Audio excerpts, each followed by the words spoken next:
Gideyoni yari yizi nk'umunyantege nke. Ubwa mbere icyamutera intege nke cyane barabamidiyani, ari nacyo cyamujyanye muri cya kinogo ajya guhurirayo zangano ziwe. Ariko Imana imuhamagaye iramubwira ngo ndi kumwe nawe. Imana yaburya yaramubona mu mutima, yamusanze mu mwobo, yarabona yuko ari mu mwobo kubera afise icyo yatinye. Nicyo gituma itarindiriye ngo yimubwire ejo cyangwa hirya y'ejo, akimubwira ngo ndi kumwe nawe, ndi umuhizi w'inkomezi kuko uhora hari muri jewe, kuko uhora hagendana nanjye, kuko uhora hari wazonshobotsa. Nukuri turabahizi b'inkomezi turi kumwe n'uhoraho, ariko tutari kumwe burya Gideyoni ntiyari umusoda. Ariko burya Imana imuravye ikinamurema yari yamushizemwo ubushobozi canke amatagitike y'abasoda. Burya Imana muri kumwe n'ivyo utaruzi urabimenya, n'ivyo wabona kudashoboye uza wisanga wabishoboye. Ntiyari umusoda, ariko Imana kubera bari kumwe yaramubwiye uko abigenza.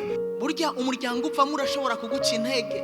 Kwibuka kwava mu muryango wa nyuma wo kwa Manase byari ibintu navyo bimuca intege, byari ibintu bimutuma atinya. Aravuga ati jewe mva mu muryango wo hanyuma, si ivyo gusa, ikigeretse kuri ivyo ndi n'umuhererezi. Ubu niyo mfuma mbimfura, kumba abahererezi muri isuzugura. Uyu Gideyoni kuba umuhererezi yarumva ko ari ikintu cyotuma adatera intambuko ngo ajye gukora igikorwa yasabwe gukora. Nanya ndakubwire ngo naho uri umuhererezi uhora hari kumwe nawe.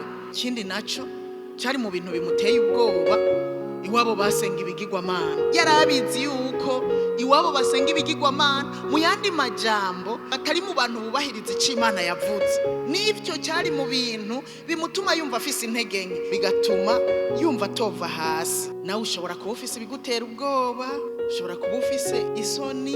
Isoni biri mu bintu bibuza umuntu kuba umuhizi w'inkomezi. Isoni biri mu bintu bituma utakaza, kuko bugira umuhizi w'inkomezi wunguka byinshi, kandi nabo muri kumwe bakunguka byinshi.